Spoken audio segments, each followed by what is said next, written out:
Akira critique manga. Ohayo gozaimasu! Bienvenue dans cette nouvelle critique manga. Nous sommes déjà à l'épisode 26.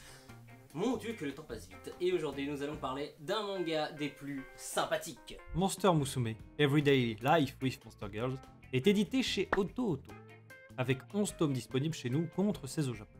C'est écrit et dessiné par Okayado, et il existe également sous le format d'une série d'animation de 12 épisodes, également sortis.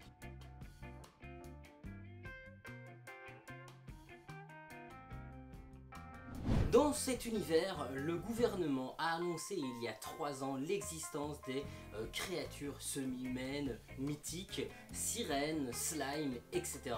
Et suite à cette annonce, ils essayent d'intégrer ces espèces, ces êtres vivants, à notre population, on va dire sous une forme de maison d'accueil pour les intégrer donc à cette dite population. Dans le cadre du programme de rapprochement entre les humains et les Monster Girls, Kimihito Kurusu se voit plus ou moins imposé par la coordinatrice Madame Smith d'héberger Mia, une femme serpent, une lamia.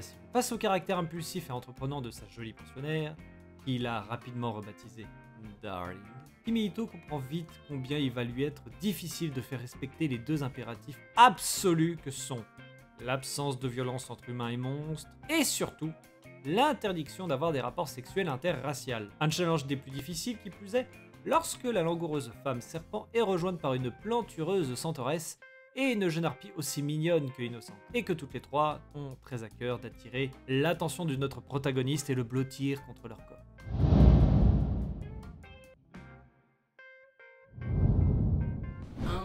Vraiment intéressant. C'est limite, certes, c'est pour un public averti car on est quand même sur un ecchi. On a des super beaux dessins, certes avec quelques blancs par moment, mais ça reste bon dans l'ensemble.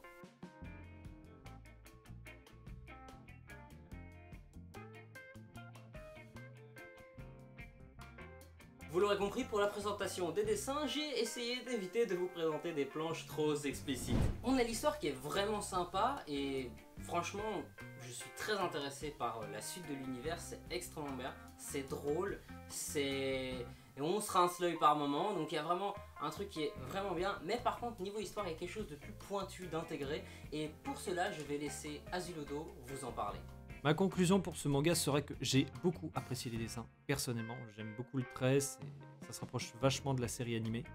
Après, ce que je peux rajouter, c'est qu'au niveau de notre protagoniste principal, il y a un détail qui m'a interpellé, et au final, quand tu comprends l'optique de l'auteur, c'est génial. En fait, si le protagoniste principal a des grands yeux ronds et blancs, c'est pour que le lecteur se transpose à la place du héros. C'est-à-dire qu'on s'identifie plus facilement à lui dans la situation qu'il vit. Après, le point le plus important et à mettre à l'honneur, je trouve, dans cette œuvre, c'est qu'il défend, à sa manière, c'est une lutte contre le racisme. Parce qu'en fait, les différentes espèces de monstres qu'on va rencontrer vont être là pour illustrer qu'il ne faut pas juger à l'apparence, mais à la profondeur d'un être vivant, d'une personne. Et ça, c'est beau. Et c'est ce qui en fait une œuvre que j'apprécie beaucoup et que je vous recommande fortement de lire. Vraiment, il y a un message de tolérance avec de l'humour, de la romance, du panache. C'est magnifique. Merci à tous et à tous d'être encore là en fin de vidéo, c'est très important pour nous. Quand vous regardez la vidéo en entier, ça a un impact sur le recensement de la vidéo, donc merci. Pour ce qui est de ce que je vais vous demander, c'est simplement de mettre le like, de partager la vidéo, c'est extrêmement important aussi. Et n'oubliez pas de me rejoindre sur Instagram. Sur ce, channel登録お願いします。じゃあまた来週。